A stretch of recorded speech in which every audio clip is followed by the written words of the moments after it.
और लोकसभा चुनाव की तैयारी में सभी राजनीतिक दल जुट चुके हैं। बता दें कि बात की जाए सत्तारूढ़ दल बीजेपी की, तो लगातार संगठन और केंद्रीय नेतृत्व उत्तराखंड दौरे पर आ रहा है। प्रमुख विपक्षी दल कांग्रेस के केंद्रीय नेतृत्व भी लगातार उत्तराखंड के दौरे पर आ रहे हैं। कांग्रेस प्रदेश अध्यक्ष करण माहरा ने कहा कि कांग्रेस लगातार अपनी तैयारी में जुटी हुई है। हमारे तमाम दिग्गज नेता उत्तराखंड आ रहे हैं और जो बैठकों का दौर है लोकसभा चुनाव को लेकर वो जारी है। आगे उन्होंने कहा कि कांग्रेस के राष्ट्रीय अध्यक्ष मल्लिकार्जुन खड़गे का पिछले दिनों उत्तराखंड का दौरा रहा था।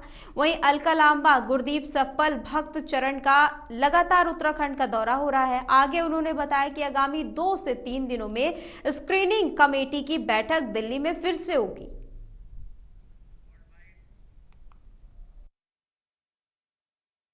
लगातार बैठकें चल रही, हमारे जो प्रभारी है पांचों लगातार बैठकें कर रहे हैं। हमारे जो नीचे के रूट्स को मजबूत करना वो काम चल रहे हैं। आदरणीय खड़गे जी आए, बीच में हमारी स्क्रीनिंग कमेटी के चेयरमैन साहब यहाँ भक्तचरण दास जी आए, हमारी बहन अलका लांबा जी आए हैं, गुरदीप सप्पल यहाँ आए जिन्होंने मैनिफेस्टो कमेटी की बैठक की, और हमारी आदरणीय शैलजा जी 2 महीने के कार्यकाल में 3 बार उत्तराखंड आ चुके हैं। वो विभिन्न किस्म की बैठकें ले रही हैं। हमको दिल्ली स्क्रीनिंग कमेटी की बैठक में दोबारा बुलाया गया था, अभी फिर से कल और परसों में बैठकें हैं।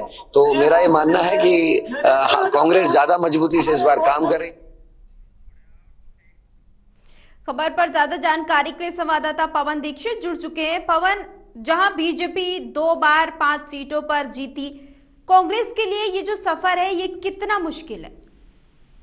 बिल्कुल नेहा, क्योंकि इस समय जो मौजूदा परिस्थितियां हैं उसके आधार पर अगर देखा जाए तो भारतीय जनता पार्टी जैसे ही एक चुनाव संपन्न होता है वैसे ही आगे के चुनाव की रणनीति पर कार्य करने लगती है। यही वजह है कि भारतीय जनता पार्टी आज संगठन स्तर पर विश्व की सबसे बड़ी पार्टी बनके उभर रही है। और अभी तक की जो 2024 के चुनाव की तैयारियों की अगर बात करें तो पिछले 1 वर्ष से जैसे ही विधानसभा चुनाव संपन्न हुए 2022 के, उसके बाद में तत्काल भारतीय जनता पार्टी ने 2024 की तैयारियां शुरू कर दी थी।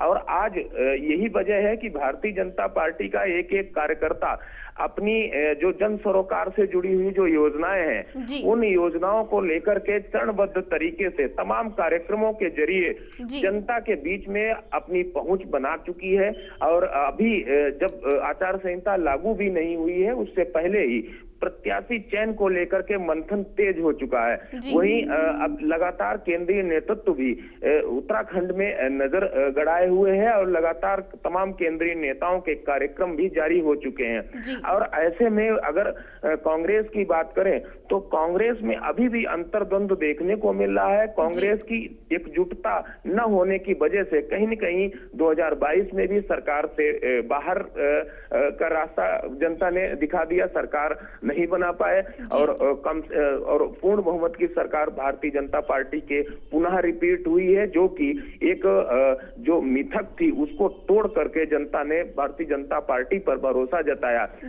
लेकिन उसके बावजूद भी अगर देखा जाए तो कांग्रेस में अभी भी अंतर्द्वंद कम नहीं हो रहा है। जहां एक और जो वरिष्ठ नेता हैं वो कहीं न कहीं चुनाव लड़ने से कतरा रहे हैं। कुछ लोगों ने तो खुल करके ये अनिच्छा भी जाहिर कर दी है। लेकिन करण मेहरा जो कि कांग्रेस के प्रदेश अध्यक्ष हैं वो क्योंकि प्रदेश अध्यक्ष होने के नाते उन्हें अपनी पार्टी को और पार्टी की जो व्यवस्थाएं हैं, जो चुनाव की तैयारियां हैं उनको बेहतर बताने के लिए बताने के सिवा और कुछ है नहीं। यही वजह है कि कांग्रेस अपनी तैयारियों को बेहतर जरूर बता रही है लेकिन धरातल पर बेहतर दिखाई नहीं देती है। ना तो विपक्ष की भूमिका में जनसरोकार से जुड़े हुए जो मुद्दे हैं उनको जनता तक पहुंचा पा रही, ना तो जनता के बीच में पहुंच पा रही। लेकिन एक अलग अलग नीति के आधार पर कांग्रेस के जो वरिष्ठ नेता हैं वो अपनी अपनी राजनीति करने पर जुटे हुए हैं। एकजुट होकर के अगर कांग्रेस लोकसभा चुनाव में भी अगर सामने आती तो जरूर भारतीय जनता पार्टी को भी एक बार चुनौती मिलती।